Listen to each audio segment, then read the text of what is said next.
এই মাত্র আমরা দুজনে বাসর ঘরে এলাম, আর তুমি আমাকে দেখে এমন কেন করছো? আজকে দেখো না তোমার সঙ্গে এই বাসর ঘরে ভাই দেখো না, আজকে তোমার সঙ্গে এই বাসর ঘরে আসতে আসতে আমি সেদিকে এই টাকাই না কেন শুধু এলাকার ফোড়া দেখতে পাচ্ছি। বেহুলা আমি বলাই আর বলা বেহুলা আমি বলাই আর আমার কাছে কিছু করতে পারছি। আমাকে দেখে এমন করছো? আমি তোমার কাছে যেতে পারছি না কেন বেহুলা? আরে আজকে কেন তোমার মস্তকের উপরে দেখতে পাচ্ছি বেহুলা, তাই তুমি সত্য করে বলো বেহুলা, এই বাসর ঘরে তোমার মস্তকে তুমি কি ধারণ করেছো বেহুলা? আমি তোমাকে সত্য করে বলছি আমার কাছে আরে তুমি আমার কাছে মিথ্যা কথা বলো, তুমি যদি সত্য কথা না বলো আমি কি করবো জানো বেহুলা? আরে চারিদিকে চালিয়ে দেবো ওর ধনী ফিরে ফেলবো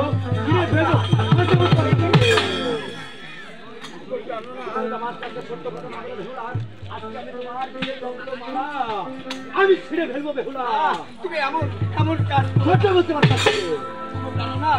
আমি তোমার কাছে সত্য কথা বলবো তবে আমাকে একটু ভয় দান করো।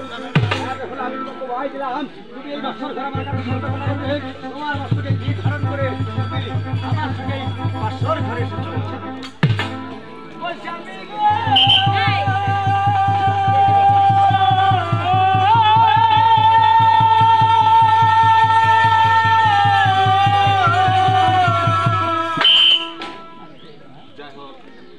সম্মানিত উপস্থিতি, আমার মনসা ভক্ত, আমার মনসা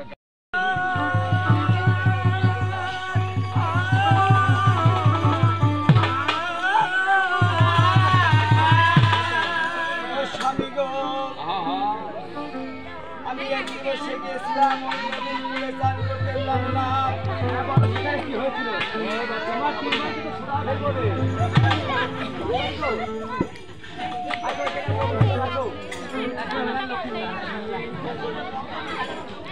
আমি যখন নদীর কূলে চান করতেছিলাম একটি মেয়ে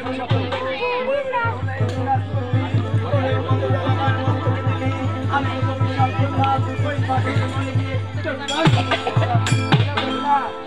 আরে সে কে ছিল যে এমন তোমাকে অভিশাপ করছে? এই বাসর ঘরে আমার আমার মা মনসা। আরে তুই মোর নাম শুনে আমার পিতার উপর সামনে জল গ্রহণ করিনি। আর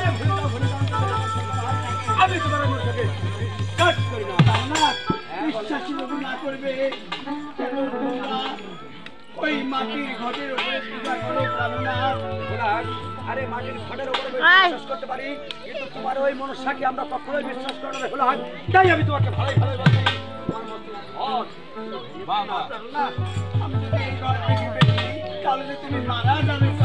তোমার কোনো কথাই বিশ্বাস করবে না। আমার নাকি ঘটের ভেতরে কোনো মানুষের জীবন থাকতে পারে না, কোনো মানুষের জীবন থাকতে পারে না। তাই আমি ভালোই ভালো বলছি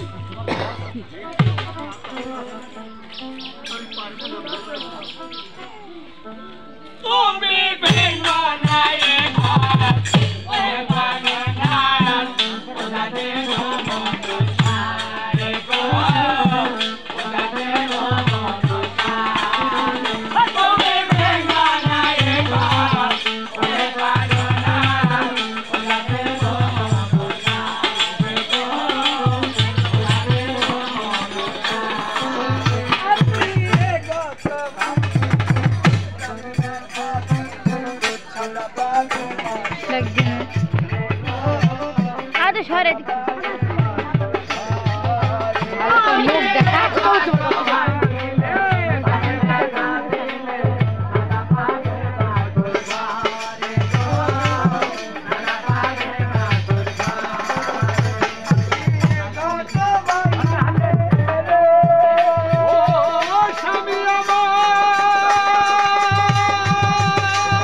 আমার এর আগে যে 6টা দাদা ছিল প্রাণনাথ,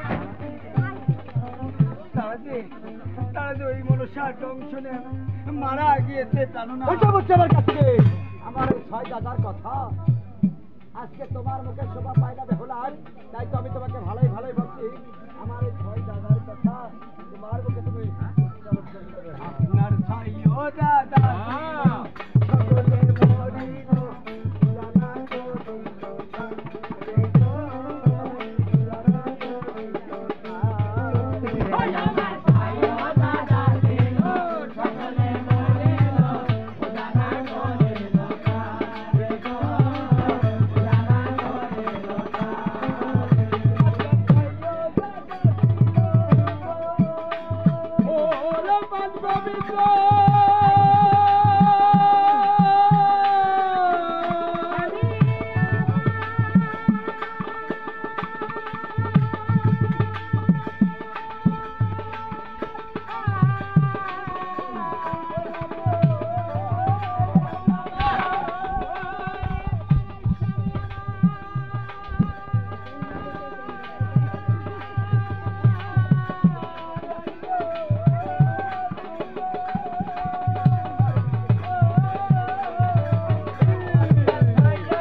আমি বুঝতে পেরেছি বেহুলার। আরে না বলে এক লক্ষ লাগিয়া 6 লক্ষ কোটি আর বংশ ভিতরে এই বাকি আজকে আমার সেই বেহুলার ঘর করে তোমার বর্তমান আগত গেছে তুমি হতে কখনো এই ঘর ভাঙতে পারবে না। আমি তোমার ঘর ভেঙে দেবো বেহুলার। হাই না